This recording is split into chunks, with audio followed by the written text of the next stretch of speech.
চল খাতার মধ্যে প্রোডাক্টটা আঁকি।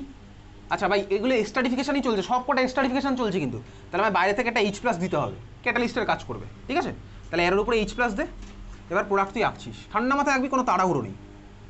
প্রোডাক্ট আমার কী হচ্ছে ভাই, আগেরটার সাথে দেখ সেম প্রোডাক্ট হচ্ছে, CH3CO হলো, এই কার্বনের সাথে লাগলো এই অক্সিজেন, আর অক্সিজেনের সাথে গেলে গেছে ভাই ফিনাইল রিং, ওই যে এটা আঁকলাম, এটা আমি পেলাম। প্লাস অন্য প্রোডাক্টটা কী হচ্ছে বলতো, অন্য প্রোডাক্টটা কী হচ্ছে বল, যা দেখতে পাচ্ছিস তাই বল, অন্য প্রোডাক্টটা কী হচ্ছে ভাই? আমি নামটা ভুল বললি, এক্স্যাক্টলি ভাই, CH3COOH মানে অ্যাসিটিক অ্যাসিড, ঠিক আছে? তাহলে প্লাস এখানে সাইড প্রোডাক্ট কিন্তু আমার লাগবে, এগুলো কার্বক্সিলিক অ্যাসিড রিয়াকশন, বোঝা গেছে? তাহলে কী পেলাম ভাই, যা পেয়েছি পেয়েছি, ওই দুখানা জিনিস পেয়েছি, clear? Ester plus acidic acid আমি পেয়েছি, এত তুই ক্লিয়ার বুঝতে পারলি? তাহলে দেখ আমি এই জন্য রিয়াকশনগুলো পরপর করছি, সিমিলারিটি মেনটেন করার জন্য, যাতে আমার ভাই বুঝতে সুবিধা হয়, এত তুই ক্লিয়ার? তাহলে দেখ এটাও ভাই আমার অ্যাসিটাইলেশনই হয়েছে, অন্য জিনিস দিয়ে করেছি।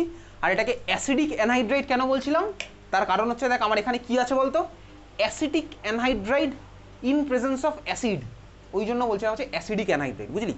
এটা acidic anhydride in presence of acid, পুরোটা মিলে হচ্ছে আমার অ্যাসিডিক অ্যানহাইড্রাইড, ক্লিয়ার বোঝা গেছে? চল আজকে এত অবধি, দেখা হচ্ছে নেক্সট উইকে।